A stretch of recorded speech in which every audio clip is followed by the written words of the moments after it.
વિદ્યાર્થી મિત્રો, આજે આપણે વાણિજ્ય વ્યવસ્થા અને સંચાલન ધોરણ 11 એમાં પ્રથમ ચેપ્ટર કે ધંધાનું સ્વરૂપ, હેતુ અને કાર્યક્ષેત્ર. તો એમાં આજે આપણે જોવાનું છે કે ધંધાકીય પ્રવૃત્તિઓનું વર્ગીકરણ. કે ધંધાકીય પ્રવૃત્તિનું વર્ગીકરણ સમજે એટલે શું? કે તમે આર્થિક પ્રવૃત્તિના 3 પ્રકાર મિત્રો જોયા કે ધંધો, વ્યવસાય અને રોજગાર. તો એમાં પ્રથમ શું છે કે ધંધો. તો તમે ધંધો કરી શકો, પરંતુ કઈ કઈ રીતે તમે ધંધો કરી શકો છો, અથવા તો ધંધાના કઈક પ્રકાર આપણે એક રીતે જોઈએ તો એના પ્રકાર પણ આપણે કહી શકીએ કે ધંધાકીય પ્રવૃત્તિ, તમે બિઝનેસની પ્રવૃત્તિ કરો છો તો તમે 3 અહીંયા વર્ગીકરણ આપને આપેલું છે. તો એમાંથી તમે કોઈ પણ એક પ્રકારની પ્રવૃત્તિ કરતા હોવ છો. તમે કેવો કે ધંધો કરો છો, બરોબર, એ તમારો બિઝનેસ છે, પરંતુ આ બિઝનેસ કઈ કઈ રીતે કરી શકાય, અથવા તો આને તે 3 ટાઇટલ આપેલા છે એમાંનો કોઈ પણ એક તમે કદાચ ધંધો કરતા હો, એક પણ પ્રકાર સાથે રાખીને, તો તમે શું કરો? ધંધો કરો છો તો એમાં કદાચ તમે વેપાર પણ કરતા હો, વસ્તુનું ખરીદ વેચાણ અહીંયા ખાલી કરતા હો. વાણિજ્ય છે એટલે કે આપણું કોમર્સ છે, કે વેપાર અને એને સહાયક સેવાઓ તમે સેવા આપતા હો અથવા તો વસ્તુ વેચતા હો છો, બરોબર. ત્રીજું છે કે ઉદ્યોગ, તમે કાચો માલ સામાન હોય એમાંથી તૈયાર માલ સામાન બનાવો અને એનું શું કરતા હો? વેચાણ કરતા હો કદાચ. તો આ 3 ને શું કહેવાય છે? ધંધાકીય પ્રવૃત્તિનું વર્ગીકરણ.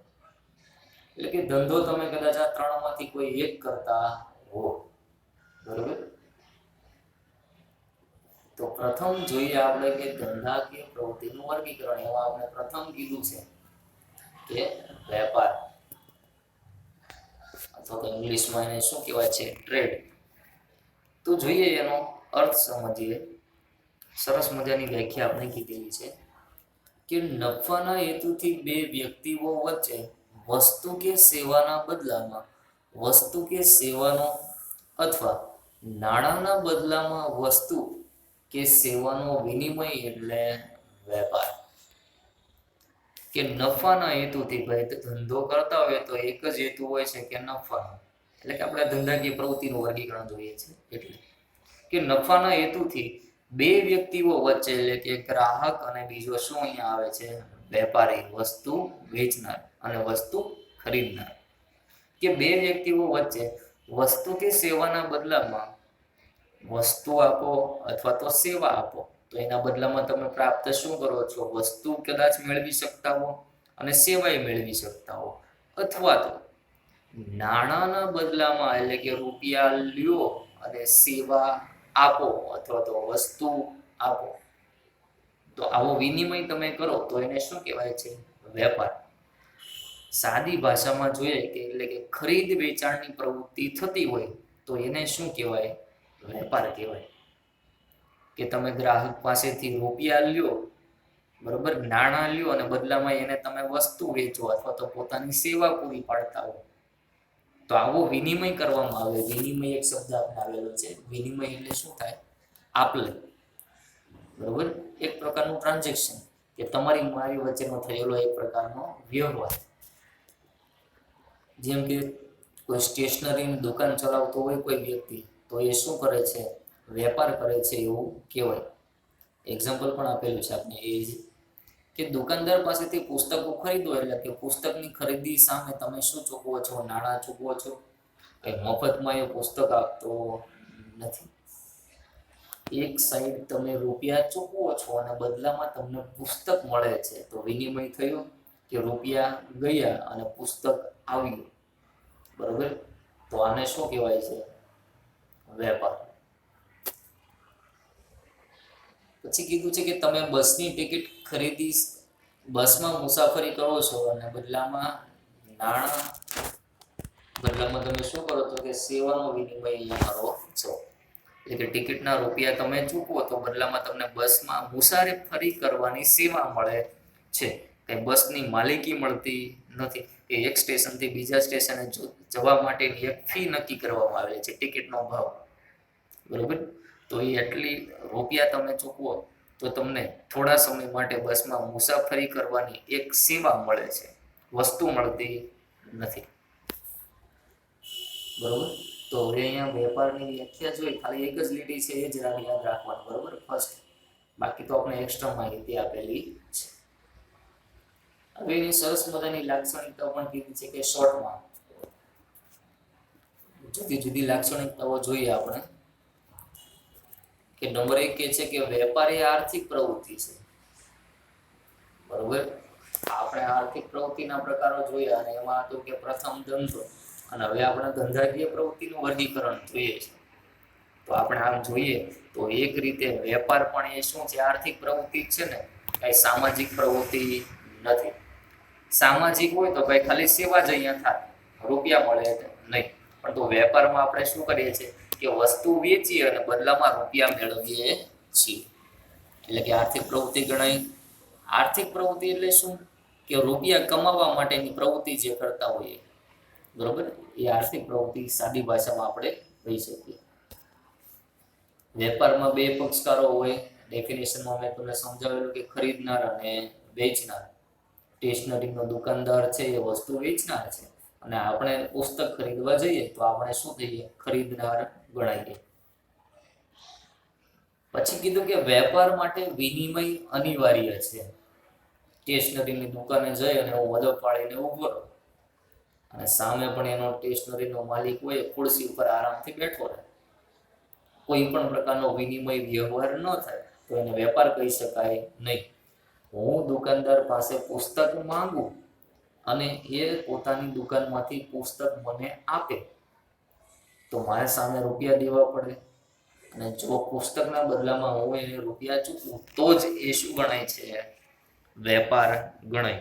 એટલે કે વેપારમાં વિનિમય આપલે જરૂરી છે. પછી કીધું કે વેપારથી વસ્તુ કે સેવાની માલિકીની ફેરબદલી થાય છે. 100% કે 50 રૂપિયાનું કોઈ પુસ્તક હોય તો 50 રૂપિયા હું સ્ટેશનરીના માલિકને ચૂકવું અને એ મને 50 રૂપિયા વાળું એક પુસ્તક આપે તો એ પુસ્તકની માલિકી કોની થઈ ગઈ કહેવાય, હવે મારી, કારણ કે મેં એની કિંમત રૂપિયા ચૂકવી દીધેલા છે, એટલે હવે હું એનો શું ગણાવું, માલિક. આગળ જોઈએ, વસ્તુના અવેજમાં નાણાં કે વસ્તુની ચૂકવણી થાય છે. આ બધું રિપીટ જ થાય છે, આપણે વ્યાખ્યા સમજી ગયા એટલે બધું જ સમજી ગયા માની. તો એવું જ પાછું કીધું છે કે વસ્તુના અવેજમાં એટલે કે બદલામાં નાણાં કે વસ્તુની ચૂકવણી થાય છે, કે વસ્તુ છે એના બદલામાં મારે શું ચૂકવવું પડે, નાણાં પણ ચૂકવવા પડે અથવા તો વસ્તુ ચૂકવવી પડે. પ્રાચીન સમયમાં શું સિસ્ટમ ચાલતી, સાટા પ્રથા ચાલતી. એટલે શું હતું કે એક વસ્તુના બદલામાં બીજી વસ્તુ મેળવતા, ત્યારે રૂપિયા નહોતા એટલા માટે. હવે રૂપિયાની શોધ થઈ એટલે હવે શું કરીએ છીએ કે વસ્તુ કે સેવા મેળવવા માટે આપણે ફક્ત નાણાં જ ચૂકવીએ છીએ. તો ઘણી વખત એવી પરિસ્થિતિ પણ ઉદ્ભવે, બરોબર, કે વસ્તુના બદલામાં તમે શું ચૂકવો, નાણાં ચૂકવી શકો અથવા તો કોઈ એવી વસ્તુ છે એ પણ તમે સામે આપી દો તો અહીંયા તમને બીજી વસ્તુ મળે છે, બરોબર. તો અહીંયા નાણાંની ચૂકવણી પણ કરી શકો અથવા તો કોઈ તમારી પાસે વસ્તુ હોય તો એની પણ ચૂકવણી કરી શકો છો. પણ તો જ્યાં વસ્તુ વિનિમય પ્રથા ચાલતી હોય ત્યાં બધે આ ચાલે નહીં. વેપાર એ સતત ચાલતી પ્રવૃત્તિ છે, એટલે કે સ્ટેશનરીની દુકાને હું 50 રૂપિયા વાળું એક પુસ્તક ખરીદવા જાઉં અને પુસ્તક ખરીદીને જતો રહો, એટલે કે સ્ટેશનરીનો દુકાનદાર છે એ પોતાનો ધંધો બંધ નથી કરી દેતો, એ આખો દિવસ પોતાની દુકાન ચાલુ રાખશે. કે મારી જેવા તો અસંખ્ય ગ્રાહકો એની દુકાને આવશે અને સતત એ કઈ સ્ટેશનરીનું પુસ્તક વેચશે અથવા ચોપડા વેચશે, બરોબર, અથવા સરસ મજાની પેનનું એ વેચાણ કર્યા જ કરશે.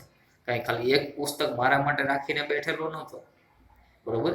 એટલે કે સતત પ્રવૃત્તિ છે. હું પુસ્તક લઈને જાઉં તો કોઈ પેન ખરીદવા આવે, કોઈ પેન્સિલ ખરીદવા આવે, એટલે કે આ વેપારી શું છે, સતત ચાલ્યા જ કરતી પ્રવૃત્તિ છે. પછી કે છે વસ્તુ કે સેવાનું મૂલ્ય નાણાંમાં નક્કી થાય છે. વસ્તુ છે અથવા તો સેવા છે એનું મૂલ્ય હાલના સમયમાં કેમાં નક્કી થાય છે? નાણાંમાં. અને પહેલાના સમયમાં શું હતી? વસ્તુ વિનિમય પ્રથા, એટલે કે એક વસ્તુ આપો તો બીજી વસ્તુ મળે. અને નંબર 8 કીધું છે કે વેપાર એ કાયદેસર થતી પ્રવૃત્તિ છે. કાયદેસર એટલે કે લીગલી પ્રવૃત્તિ છે. જે તે રાજ્ય છે, જે તે દેશના નીતિ નિયમો છે એ પ્રમાણે હું વેપાર કરી શકું છું. પરંતુ હું કાયદા વિરુદ્ધની પ્રવૃત્તિ કરતો હોઉં તો એને કાયદેસરની પ્રવૃત્તિ કહી શકાય નહીં. ઇલીગલી, ગેરકાયદેસરની પ્રવૃત્તિ કરું છું એવું સાબિત થાય. બરોબર? એટલે વેપાર એ 100% શું છે? કાયદેસરની પ્રવૃત્તિ. અને જે તે દેશમાં જે તે કાયદા હોય એનું પાલન મારે કરવું પડે છે. તો આ એના લક્ષણો હતા. હવે જોવાનું છે કે વેપારના પ્રકારો. તો વેપાર છે એ મુખ્યત્વે બે એના ભાગ પાડી શકાય. બેઝિક, એક તો આંતરિક વેપાર અને બીજું છે બાહ્ય વેપાર. બાહ્ય એટલે કે આંતરરાષ્ટ્રીય વેપાર. તો એના શબ્દ ઉપરથી જ આપણે એની ડેફિનેશન બનાવવાની છે. તો પ્રથમ જોઈએ કે આંતરિક વેપાર. તો આંતરિક વેપાર એટલે શું? કે દેશની સરહદમાં જ જુદા જુદા વિસ્તારમાં થતો વેપાર એટલે આંતરિક વેપાર. એટલે કે આપણા દેશની જે બોર્ડર છે, સરહદ છે, તો એની અંદર થતો વેપાર એને શું કહેવાય? આંતરિક વેપાર. એટલે કે દેશમાં જ થતો વેપાર. કે ભારતના એક રાજ્યમાંથી બીજા રાજ્યમાં માલ સામાન જાય, બરોબર? એક શહેરમાંથી બીજા શહેરમાં માલ સામાનનું વેચાણ થાય, બરોબર? કે આપણા જૂનાગઢની, સૌરાષ્ટ્રની કેરી ક્યાં જાય? મહારાષ્ટ્રમાં વેચાય, ઉત્તર પ્રદેશમાં વેચાય, જમ્મુ કાશ્મીરમાં વેચાય. તો એ વેપારને કયો વેપાર કહેવાય છે? આંતરિક વેપાર. બરોબર? વિતરણની દ્રષ્ટિએ આંતરિક વેપારના બે ભાગ પાડી શકાય. દેશની અંદર જ થતો વેપાર, બરોબર? અને પાછા એના વિતરણની દ્રષ્ટિએ બે પ્રકાર પડે. વિતરણ એટલે કે શું? કે કેટલા જથ્થામાં વસ્તુનું વેચાણ કરે છે. એક તો જથ્થાબંધ વેપાર અને બીજું શું કે છે? છૂટક વેપાર. બરોબર? તો આપણે ઘણી વખત હોલસેલ ટ્રેડ, હોલસેલના વેપારી છે એવું આપણે સાંભળ્યું હશે. અને બીજું છે કે રિટેલ, એટલે કે છૂટક વેચાણ કરનાર વેપારી. આપણે ઘણી વખત કહીએ ને કે આ હોલસેલનો વેપારી છે, બરોબર? એટલે કે જથ્થાબંધ શું કરે છે? વસ્તુનું વેચાણ કરે છે. અને છૂટક વેપારી હશે એ શું કરશે? કે છૂટક છૂટક જથ્થામાં ગ્રાહકોને વસ્તુ વેચશે. તો જોઈએ જથ્થાબંધ વેપાર. કે જથ્થાબંધ વેપારી મોટા પાયા ઉપર ઉત્પાદક પાસેથી માલની ખરીદી કરી છૂટક વેપારીને તેની જરૂરિયાત અનુસાર માલનું વિતરણ કરે છે. તો જથ્થાબંધ વેપારી શું કામ કરે? કે કંપની છે અથવા તો કંપનીનો જે ઉત્પાદક છે એની પાસેથી શું કરશે? મોટા પાયામાં વસ્તુ ખરીદશે. અને એ વસ્તુ ખરીદીને કોને વેચશે? છૂટક વેપારી. બરોબર? મોટા જથ્થામાં કંપની પાસેથી ખરીદી અને આવા જે છૂટક છૂટક વેપારીઓ હોય એને એની જરૂરિયાત મુજબ માલનું શું કરે છે? વિતરણ અથવા તો વેચાણ. બરોબર?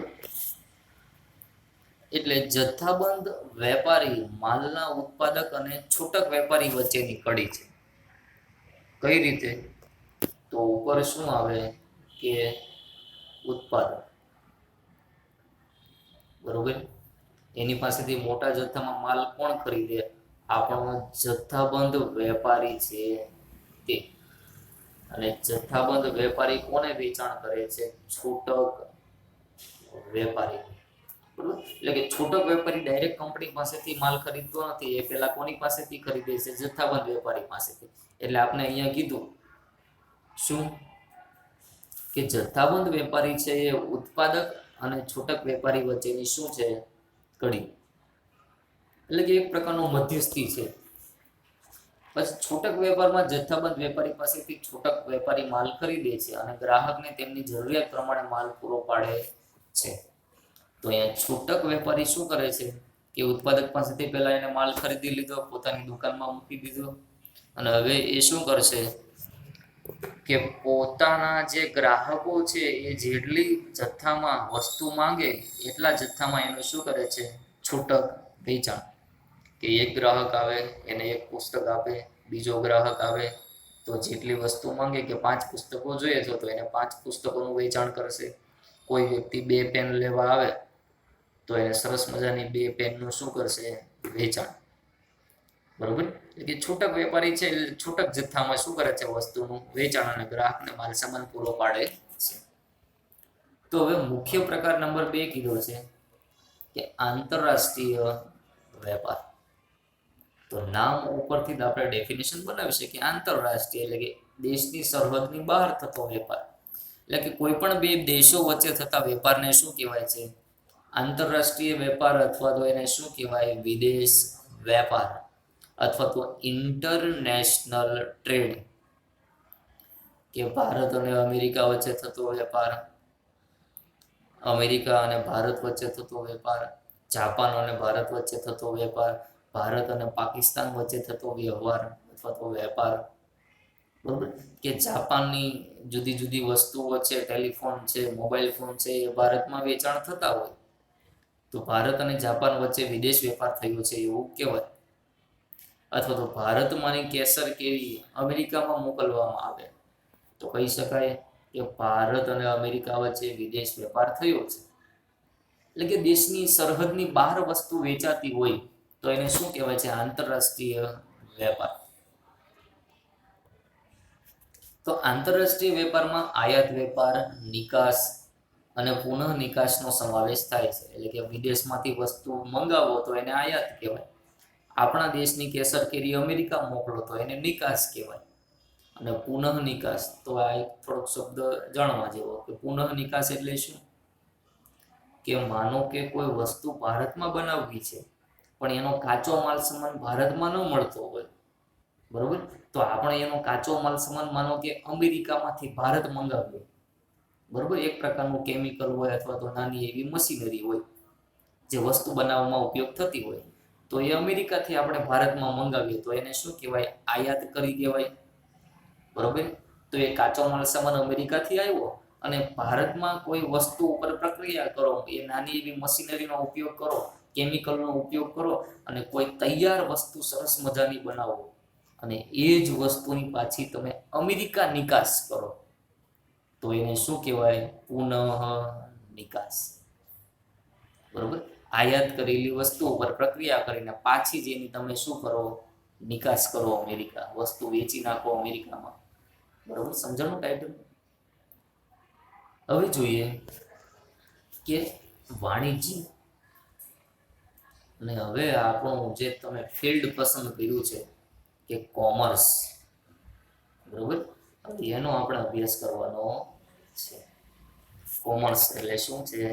વાણિજ્ય.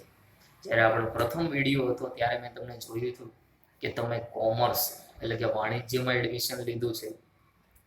તો હવે આપણું કોમર્સ સ્ટાર્ટ થાય કે કોમર્સમાં આવે શું. બરોબર. તો જોઈએ, વાણિજ્ય એટલે વેપાર અને તેને સહાયક સેવા. બેસ્ટ વ્યાખ્યા, શોર્ટ એન્ડ સિમ્પલ, કે વાણિજ્ય એટલે શું? ત્યારે પણ મેં કીધું હતું કે વેપારનો સમાવેશ થાય અને વેપારને સહાયક સેવાઓ છે એનો પણ ક્યાં સમાવેશ થાય છે? વાણિજ્યમાં. બરોબર. કે વાણિજ્ય એટલે વેપાર અને એને સહાયક સેવાઓ. એટલે કે વાણિજ્ય છે, કોમર્સ છે, એમાં વેપારનો સમાવેશ થઈ જાય છે. એટલે જુદા જુદા વેપાર તમે કરી શકો છો, ઉદ્યોગો ચાલુ કરી શકો છો અને સાથે સાથે વેપાર કરવા માટેની જે સહાયક સેવાઓ છે, તો સહાયક સેવાઓ એટલે શું? કે મદદ થતી સેવાઓ. તો તમે સ્ટેશનરીની દુકાન ચલાવો છો, વેપાર કરો છો. હા, તો વેપાર કરો છો તો તમારે કઈ કઈ સહાય મેળવવી પડે છે, સેવાઓનો ઉપયોગ કરવો પડે છે વેપારને આગળ વધારવા માટે? તો પ્રથમ છે કે બેંક. આખા દિવસના તમારા ધંધામાં જે રૂપિયા આવેલા છે કે તમે કંઈ કદાચ ધંધાની તિજોરીમાં મૂકી રાખશો, ઘરે લઈ જશો, અથવા તો ક્યાં મૂકશો? બેંકના ખાતામાં. બરોબર. તમે કોઈ ગ્રાહકને વસ્તુ વેચી અને ગ્રાહક તમને માનો કે ચેક આપતો હોય તો પણ તમારે કોની સહાય લેવી પડે છે? બેંકની જ ને. કે તમે કઈ ઓટોમેટિકલી ચેક વટાવી શકતા નથી. બેંકમાં આપો ક્લિયરિંગ માટે તો એના રૂપિયા તમને મળે છે. બરોબર. પછી બેંકની જરૂર પડે તો એ શું ગણાય? સહાયક સેવા. હા, પછી નંબર 2 છે કે વીમાની સેવા, કે તમે સ્ટેશનરીની દુકાન ચાલુ કરી છે પણ કદાચ કોઈ કારણોસર તમારી સ્ટેશનરીની દુકાન પડી જાય તો તમને નુકસાન જશે. તો એ નુકસાન ન જાય એટલા માટે તમે શું કરશો કે એનો ઇન્સ્યોરન્સ લેશો, વીમો ઉતારશો, બરોબર. અને દુકાન પડી જાય તો વીમા કંપની તમને એના રૂપિયા ચૂકવી દેશે. તો આ પણ શું કહેવાય, સહાયક સેવા ગણાય. હા. પછી આગળ આપણે એક એક્ઝામ્પલ લઈએ, પછી આપણે આગળ વધીએ કે વાહન વ્યવહારની સેવાની જરૂર પડે કે ન પડે. તમે સ્ટેશનરીનો સામાન દુકાનમાં લાવો ત્યારે વાહન ભાડે લાવો છો. હા. અને કદાચ કોઈ મોટો ગ્રાહક તમારી દુકાને આવે અને કહે કે મારે આટલા ડઝન પુસ્તકો જોઈએ છે, બરોબર. તો તમે એનું વેચાણ તમે હાલની પરિસ્થિતિમાં નહીં કરી શકો, કારણ કે એને કહેશો કે ભાઈ તમે ઘરે જાઓ, પેમેન્ટ આપી દો અને તમારા ઘરે હું માલ સામાન પહોંચાડી દઈશ, બરોબર. કારણ કે ઘણા પુસ્તકો તમે ખરીદો છો તો વજન વધારે છે, એટલે હું મારી દુકાનનો જે કર્મચારી છે તો એને કહીશ કે ભાઈ તમારા ઘરે માલ સામાન પહોંચાડી દેશે કોઈ વાહન મારફતે, બરોબર. તો વાહન વ્યવહારની સેવાની પણ જરૂર પડે, બરોબર. તો અહીંયા આપણે ઉદાહરણ પણ આપેલા છે કે આ સેવાઓમાં બેન્કિંગ, વીમો, વાહન વ્યવહાર, સંદેશા વ્યવહાર, વખાર એટલે કે આપણે આગળ ભણવાનું આવશે. વખાર એટલે કે શું કે ગોડાઉન. અને આડતિયાની સેવા, આડતિયા એટલે શું છે કે એક પ્રકારનો મધ્યસ્થી ગણી શકો, આડતિયો અથવા તો કમિશન એજન્ટ, કે એને વસ્તુ વેચવા માટે તમે મૂકો અને એને તમારે પગાર ચૂકવવો પડે છે. સહાયક સેવાઓને કારણે વેપારની દ્રષ્ટિએ વિશ્વ એક બજાર બનેલું છે કે ગ્લોબલ વિલેજ. તમે ઘર બેઠા દુનિયાના કોઈ પણ છેડેથી વસ્તુ મંગાવી શકો છો અને કોઈ પણ દુનિયાના છેડામાં વસ્તુ વેચી શકો છો. એટલે કે આ સહાયક સેવાઓને કારણે તમારા વેપાર છે એ એક વિશ્વ બજાર બની ગયું છે. ઇન્ટરનેશનલ લેવલ સુધી તમારો વેપાર પહોંચાડી શકો છો, તમારા ધંધાને પહોંચાડી શકો છો, બરોબર. આ સેવાઓને જ કારણે. હવે તમને કીધા છે કે એના જુદા જુદા લક્ષણો અથવા તો એની લાક્ષણિકતાઓ જોઈએ. કે વાણિજ્ય શબ્દમાં વેપારનો સમાવેશ થઈ જાય. ભાઈ આપણે જોયું અગાઉ જ એની વ્યાખ્યામાં કે વેપાર અને એને સહાયક સેવા. તો કોમર્સ જે વિશાળ શબ્દ છે એની અંદર વેપારનો સમાવેશ થઈ જાય છે. વાણિજ્ય એક આર્થિક પ્રવૃત્તિ છે. હા તો છે ભાઈ, રૂપિયા કમાવા માટે જ આપણે વાણિજ્ય કરીએ છીએ અથવા તો વેપાર કરીએ છીએ, બરોબર. વેપારને મદદરૂપ થાય તેવી સહાયક સેવાઓનો સમાવેશ થાય. એ પણ આપણે વ્યાખ્યામાં જોયું કે બેંક છે, વીમો છે, વાહન વ્યવહાર છે, બરોબર. પછી વસ્તુના સમય અને સ્થળ ઉપયોગિતામાં વધારો થાય છે. કોને કારણે? વાણિજ્યની સેવાઓને કારણે. કઈ રીતે? થોડુંક અટપટું છે, સમજીએ કે વસ્તુના સમય અને સ્થળ ઉપયોગિતા. આપણે ક્યાંક દૃષ્ટિગુણ એવો અભ્યાસ કરેલો શરૂઆતમાં પ્રથમ વિડીયોમાં. તો વસ્તુના સમય અને સ્થળ ઉપયોગિતામાં વધારો થાય છે. તો પહેલા આપણે સ્થળ ઉપયોગિતા જોઈએ. સ્થળ ઉપયોગિતા એટલે શું કે કંપનીએ કાચો માલ સામાન મંગાવ્યો, એમાંથી તૈયાર માલ સામાન પોતાના કંપનીમાં બનાવ્યો અને એ તૈયાર માલ સામાનને ગ્રાહકના ઘર સુધી વેચાણ કરવો પડે છે. તો એને શું કહેવાય? સ્થળ ઉપયોગિતામાં વધારો થયો કહેવાય. પણ કોને કારણે શક્ય બનશે? વાહન વ્યવહારની સેવાઓને કારણે, બરોબર. અને હવે બીજું શું કીધું કે સમય ઉપયોગિતામાં વધારો થાય. એટલે કે હાલમાં માનો કે વસ્તુની માંગ ઓછી છે, ગ્રાહકો ઓછી વસ્તુ ખરીદે છે, તો માર્કેટમાં વધારે વસ્તુ મૂકીશ નહીં. હું મારા ધંધાના ગોડાઉન છે એમાં વસ્તુ પડી રહેવા દઈશ, બરોબર. તો હું મારા ધંધાના ગોડાઉનની સેવાનો ઉપયોગ કર્યો કહેવાય. અને ભવિષ્યમાં જો માંગ વધશે તો મારા ગોડાઉનમાંથી વાહન મારફતે માર્કેટમાં વસ્તુ વેચવા માટે મૂકી દઈશ. એટલે જરૂરિયાતના સમયે હું વસ્તુ વેચીશ. તો એને શું કહેવાય? સ્થળ ઉપયોગિતામાં વધારો થયો એવું કહેવાય. કોને કારણે? વાણિજ્યને કારણે. પછી સહાયક સેવાઓનું સાતત્ય હોય છે. સાતત્ય એટલે શું કે ક્રમ વાઇઝ બધી જ સેવાઓ મળી રહેવી જોઈએ. એટલે કે બેંકની જરૂર છે તો બેંકની સેવા મળી રહે છે, વાહન વ્યવહારની જરૂર છે તો વાહનની સેવા મળી રહે છે, પછી ટેલિફોનની સેવા છે, સંદેશા વ્યવહારની સેવા છે, તો એનું શું છે સાતિત્ય એટલે કે સહ અસ્તિત્વ હોય છે. નંબર 6 કે છે કે વેપારને સહાયક સેવાઓ યોગ્ય કિંમતે મળી રહે તો ગ્રાહકોને વ્યાજબી કિંમતે વસ્તુ અને સેવા પૂરી પાડી શકાય છે. આ સહાયક સેવાઓની વ્યાજબી કિંમતે મળી રહે, સસ્તામાં પ્રાપ્ત થાય, બેંકની સવલત છે તો બેંક ચાર્જ નાખે મારા ખાતા ઉપર, તો એ હું ચાર્જ છે કોની પાસેથી વસૂલ કરીશ? ગ્રાહક પાસેથી. સ્વાભાવિક છે, કારણ કે બેંક મારી પાસેથી ખર્ચા પાણી વસૂલ કરે છે, તો હું મારા ધંધાનો જે ખર્ચ છે કોની પાસેથી વસૂલ કરીશ? વસ્તુની કિંમતમાં વધારો કરી દઈશ અને એ રૂપિયા હું કવર કરી લઈશ. જો મને સેવાઓ છે એ વ્યાજબી કિંમતે મળી રહેશે તો હું વ્યાજબી કિંમતે વસ્તુઓ વેચી શકીશ, એટલે કે મને પણ ફાયદો અને ગ્રાહકને પણ ફાયદો. તો આપણે અગાઉ એક તફાવત જોયો હતો કે ધંધો, વ્યવસાય અને રોજગાર. તો એ જ રીતે હવે આપણે જોવાનું છે કે તફાવત પણ કોની વચ્ચે? વેપાર અને વાણિજ્ય વચ્ચે શું તફાવત છે? તો અર્થ સમજીએ, અને આપણે સમજી જ ગયા છીએ અગાઉ પણ કે વેપારમાં નાણાંના બદલામાં વસ્તુ કે સેવાનો વિનિમય થાય, એટલે કે વસ્તુ આપો રૂપિયા મળે, અથવા તો વસ્તુ આપો તો સામે બીજી વસ્તુ કે સેવા મળે. એટલે કે નાણાંના બદલામાં વસ્તુ કે સેવાનો શું થાય છે? વિનિમય, એટલે કે આપો. વાણિજ્યમાં શું છે કે વેપાર ઉપરાંત વેપારને સહાયક સેવાનો સમાવેશ થાય. તો વાણિજ્યમાં આ આખા વેપારનો સમાવેશ થઈ જાય, કે ખરીદ વેચાણનો સમાવેશ થઈ જાય, અને સાથે સાથે બેંક છે, વીમો છે, વાહન વ્યવહાર છે, ગોડાઉનની સુવિધા છે, સંદેશા વ્યવહારની સુવિધા છે, એ બધાનો પણ સમાવેશ થઈ જાય છે. કાર્યક્ષેત્ર કેવું છે? તો વેપારનું કાર્યક્ષેત્ર મર્યાદિત છે, કે ખાલી ખરીદ વેચાણ જ કરવાનું છે. પણ વાણિજ્યમાં શું છે કે કાર્યક્ષેત્ર વિશાળ છે. વાણિજ્યમાં વેપારનો પણ સમાવેશ થઈ જાય છે. હા, થઈ જાય. વ્યાખ્યામાં જોયું તો આપણે કે વેપાર પ્લસ સહાયક સેવા બરાબર વાણિજ્ય.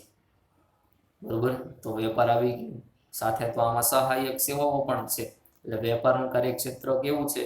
મર્યાદિત. અને અહીંયા કાર્યક્ષેત્ર શું છે? વિશાળ. હવે જોઈએ કે પક્ષકારો. વેપારમાં બંને પક્ષકારો લગભગ એકબીજાથી પરિચિત હોય અને નજીકના સ્થળે હોય છે. હું સ્ટેશનરીની દુકાન ચલાવતો તો મારી દુકાને કોઈ ગ્રાહક આવે, હું એને ઓળખતો જ હોઉં, અથવા તો એકબીજાથી પરિચિત પણ હોઈએ, અથવા તો નજીકના સ્થળે જ હોય, આજુબાજુની સોસાયટીમાં રહેતો હોય. બરોબર.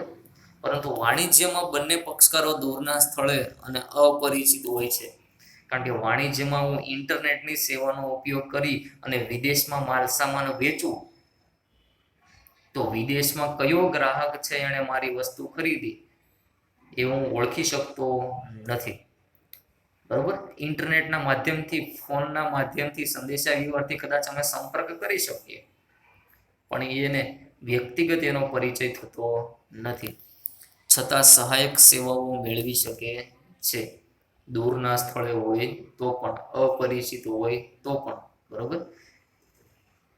બેંક છે તો હું કોઈ પણ બેંકમાં ઘર બેઠા ખાતું ખોલાવી શકું છું. બેંક નથી જાણતો કે આ વ્યક્તિ કયો છે, ખાલી નામ, એડ્રેસ, મોબાઈલ નંબર એ બધું જાણી શકે. બરોબર. પણ વ્યક્તિગત પરિચય મારો એને હોય નહીં. છતાં હું આ બધી કોઈ પણ બેંકમાંથી સુવિધા મેળવી શકું છું. કોઈ પણ કંપની ઇન્ટરનેટનો ઉપયોગ કરી અને સંદેશા વ્યવહારની પ્રક્રિયા પણ કરી શકું છું. હવે આપણે ત્રીજું કીધું છે કે ધંધાકીય પ્રવૃત્તિનું વર્ગીકરણ. એમાં ત્રીજો પ્રકાર કે શું કે છે? ઉદ્યોગ અથવા તો ઇન્ડસ્ટ્રીઝ. ઉદ્યોગોનું કામ શું છે? બેઝિક રીતે હું તમને કહું કે ઉદ્યોગો કાર્ય શું કરે? કે વસ્તુ બનાવે, કાચો માલ સામાન હોય એની ઉપરથી તૈયાર માલ સામાન બનાવે છે. એનું કામ કોનું છે? એ બધું કામ કરવાનું ઉદ્યોગોનું. કાચો માલ સામાન લાવશે, એની ઉપર પ્રક્રિયા કરશે અને સરસ મજાની વસ્તુ બનાવશે. બરોબર. અને પછી એનું શું કરે છે? વેચાણ કરે છે. તો માનવ જરૂરિયાતો સંતોષવા માટે કાચા માલ સામાન ઉપર વિવિધ પ્રક્રિયા દ્વારા ઉત્પાદન કરી દૃષ્ટિકોણ ઉમેરવાની પ્રક્રિયા એટલે વેપાર એટલે ઉદ્યોગો અથવા તો ઇન્ડસ્ટ્રીઝ. તો માનવ જરૂરિયાતો સંતોષવા માટે કાચા માલ ઉપર પ્રક્રિયાઓ કરવામાં આવે છે. પ્રક્રિયા કરી અને શું તૈયાર કરે છે? ઉત્પાદન કરે છે. અને બીજું શું કરે? તૃષ્ટિગુણ ઉમેરે છે. તો આ તૃષ્ટિગુણ પણ કદાચ આપણે ભણી ગયા હતા અને ત્યારે પણ મેં કીધું કે આપણે આ તૃષ્ટિગુણ શબ્દ વારંવાર ઉપયોગ થશે. એ વાણિજ્ય વ્યવસ્થા BA હોય, બરોબર, અથવા તો ઇકોનોમિક્સ સબ્જેક્ટ હોય, બરોબર, કે કાચો માલ સામાન છે. એક્ઝામ્પલ તરીકે શેરડી. તો શેરડી એ શું છે? કાચો માલ સામાન. અને એમાંથી પ્રક્રિયા કરીને શું તૈયાર કરવામાં આવે છે? ખાંડ અથવા તો ગોળ, બરોબર. તો હું એમાં તૃષ્ટિગુણ ઉમેરી દઈશ કે ગ્રાહકોને સરસ મજાનું પેકિંગ કરી અને ખાંડ એને ઘરેલું ઉત્પાદન ઘરમાં ઉપયોગી થઈ શકે એવી રીતે સરસ મજાનું પેકિંગ કરી અને આવી પેકિંગ કરવાની પ્રવૃત્તિને શું કહેવાય છે? ઉદ્યોગ. કે માનવીની જરૂરિયાત સંતોષાવી જોઈએ. કાંઈ શેરડી કંઈક તમે ચા બનાવો તો એમાં નાખી શકો નહીં, બરોબર. ગોળ છે તો એ પણ તમે કંઈ ડાયરેક્ટ મળવાનું નથી, એની ઉપર પ્રક્રિયા કરવી પડે છે. એટલે કે માનવ જરૂરિયાતો સંતોષવા માટે કાચા માલ સામાન ઉપર પ્રક્રિયા કરવામાં આવે છે. આ પ્રક્રિયા કરી અને સરસ મજાની વસ્તુ બનાવવામાં આવે છે, માનવીને ઉપયોગી થઈ શકે એવી. એક્ઝામ્પલ તરીકે લાકડામાંથી ફર્નિચરનું ઉત્પાદન કરવામાં આવે અને કાચા રૂમાંથી કાપડ બનાવવામાં આવે. તો આ બધું કામ કોણ કરે છે? ઉદ્યોગો. ઉદ્યોગોના લક્ષણોમાં ઉત્પાદન થાય, આર્થિક પ્રવૃત્તિ થાય, એટલે કે વસ્તુ વેચવામાં આવે. કાચો માલ સામાન ખરીદો, તૈયાર માલ સામાન વેચો. કાચા માલ સામાનનું સ્વરૂપ, એમાં ફેરફાર આવે, સ્વરૂપ બદલાઈ જાય. કે શેરડી હોય એમાંથી સરસ ખાંડ અને ગોળ બની જાય, તો શેરડીના રસમાંથી ખાંડ બની ગઈ તો એનું સ્વરૂપ બદલી ગયું. વિવિધ વસ્તુઓનું ઉત્પાદન કરવામાં આવે છે, તૃષ્ટિગુણનો ઉમેરો થાય. આ ઉપરાંત માનવ શ્રમ, કુદરતી સંપત્તિ અને યાંત્રિક સાધનનો ઉપયોગ વગેરેનો સમાવેશ પણ થાય છે. કે ઉદ્યોગોના લક્ષણ છે એમાં ઉત્પાદન કરવામાં આવે, બરોબર. કાચા માલ સામાન પર પ્રક્રિયા કરાવી એનું સ્વરૂપ બદલવામાં આવે છે, તૃષ્ટિગુણ ઉમેરવામાં આવે છે. માનવ શ્રમ એટલે કે એમાં શ્રમિકોના શ્રમનો પણ જરૂર છે. કુદરતી સંપત્તિ પણ જરૂરી છે, એટલે કે એક પ્રકારનો કાચો માલ સામાન. અને કોઈ યંત્રની મદદથી રસ પીલવામાં આવે છે શેરડીને, અને રસ કાઢવામાં આવે તો યંત્રનો પણ શું થાય છે? અહીંયા ઉપયોગ થાય છે. પછી આપણે કીધું છે કે ઉદ્યોગોનું પણ કંઈક વર્ગીકરણ આપણે કીધું છે કે એના જુદા જુદા 3 પાર્ટ પાડી દીધેલા છે. તો પ્રાથમિક ઉદ્યોગ, ગૌણ ઉદ્યોગ અને આનુષંગિક ઉદ્યોગ. 3 પ્રકારના ઉદ્યોગ હોય. તો પ્રાઇમરી લેવલનો, એક તો સેકન્ડરી લેવલનો, અને બીજું શું કીધું છે? ત્રીજું કે ટર્ટિયરી ઇન્ડસ્ટ્રીઝ. કે આ ઉદ્યોગો મૂળભૂત એટલે કે પાયાના ઉદ્યોગો છે. એટલે કે કુદરત સાથે જોડાયેલા હોય છે, કુદરતની એકદમ નજીક હોય છે. જેમ કે સમુદ્ર છે, કુદરતી છે. જમીન શું છે? કુદરતી. હવા શું છે? કુદરત સાથે જોડાયેલી, સાથે સંકળાયેલા છે. કુદરત ઉપર નિર્ભર રહીને પ્રવૃત્તિ કરતા હોય છે. જમીન ઉપર ખેતી કરતા હો તો એ કયો ઉદ્યોગ છે? પ્રાથમિક ઉદ્યોગ, બરોબર. પશુપાલન છે, મરઘા બતકા ઉછેર છે. દરિયા સાથે સંબંધિત શું છે? મત્સ્ય ઉદ્યોગ, બરોબર. કે માછલીનો ઉદ્યોગ કરતા હો, તમે માછલી પકડવાનો વ્યવસાય કરતા હો, ઝીંગા વ્યવસાય કરતા હો, ઝીંગા ઉછેર પ્રવૃત્તિ કરતા હો, બરોબર. તો આ બધી પ્રવૃત્તિ શું ગણાય? પ્રાથમિક ઉદ્યોગ ગણાય. કે કુદરતની એકદમ નજીકમાં રહીને કરવામાં આવતી પ્રવૃત્તિ. પછી કીધું કે ગૌણ ઉદ્યોગ એટલે સેકન્ડરી ઇન્ડસ્ટ્રી. વિવિધ પ્રકારના યંત્રો અને ટેકનોલોજીની મદદ લેવામાં આવે છે. કુદરતી સંપત્તિને વપરાશ યોગ્ય બનાવી ગ્રાહકને પહોંચતી થાય તે દરમિયાન કરવામાં આવતી પ્રવૃત્તિ એટલે કે ગૌણ ઉદ્યોગ. એટલે કે કોઈ યંત્ર છે, ટેકનોલોજીની મદદથી સરસ મજાની ગ્રાહકને ઉપયોગ થાય એવી વસ્તુ બનાવવામાં આવે. એટલે કે કુદરતી સંપત્તિ હોય શેરડી, એને વપરાશ યોગ્ય બનાવવામાં આવે, એટલે કે એનો રસ કાઢવામાં આવે. અથવા તો રૂ છે, બરોબર. એટલે કે ખેતી કરી અને રૂ મેળવાય તો પ્રાથમિક ઉદ્યોગ. અને રૂમાંથી સરસ મજાનું કાપડ તૈયાર કરવામાં આવે તો એને કયો ઉદ્યોગ કહેવાય? ગૌણ ઉદ્યોગ. એટલે કે રૂમાંથી રેસા કાઢવામાં આવશે મશીનરીની મદદથી, પછી મશીનરીની મદદથી કાપડનું વણાટકામ કરવામાં આવશે, પછી કલર કામ કરવામાં આવે, બરોબર. એટલે કે કુદરતી સંપત્તિને વપરાશ યોગ્ય બનાવી અને ગ્રાહકને પહોંચતી થાય તે દરમિયાન કરવામાં આવતી પ્રવૃત્તિ એટલે કે ગૌણ ઉદ્યોગ. ઉદાહરણ તરીકે આપણે કીધું છે કે ખાતર ઉદ્યોગ, રંગ રસાયણ ઉદ્યોગ અને સ્ટીલ ઉદ્યોગ. ખાતર છે એ કુદરતમાંથી પ્રાપ્ત થાય જુદી જુદી વસ્તુઓ, પણ પ્રક્રિયા ક્યાં થાય? કંપનીમાં, અને એના પેકિંગ કરીને ગ્રાહકોને, ખેડૂતને વેચવામાં આવે છે. રંગ રસાયણો છે એ કુદરતમાંથી પ્રાપ્ત થાય, કેમિકલ જુદા જુદા હોય, એની ઉપર પ્રક્રિયા કરવામાં આવે. સ્ટીલ ઉદ્યોગ છે તો કાચું સ્ટીલ જમીનમાંથી મળે, જુદી જુદી ધાતુઓને છૂટી પાડવામાં આવે, પણ કોની મદદથી? યંત્ર અને ટેકનોલોજીની મદદથી. અને સરસ મજાના સ્ટીલના પતરા તૈયાર કરવામાં આવે છે. તો એને કયા ઉદ્યોગ કહેવાય? ગૌણ ઉદ્યોગ. અને લાસ્ટ કીધું છે કે આનુષંગિક ઉદ્યોગ. આનુષંગિક એટલે શું?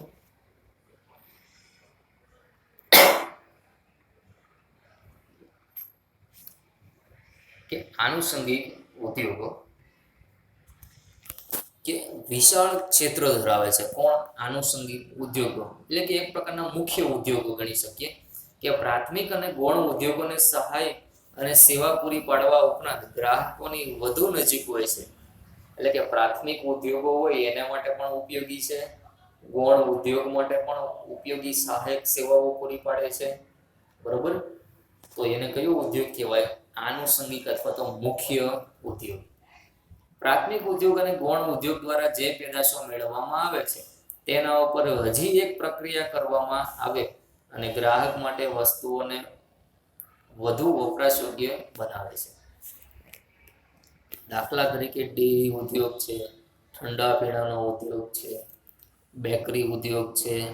આનુષંગિક ઉદ્યોગમાં વાહન વ્યવહાર, બેંક, વીમો, વખાર, આડતિયા, માહિતી સંચાર વગેરેની સેવાનો પણ શું થાય છે? સમાવેશ.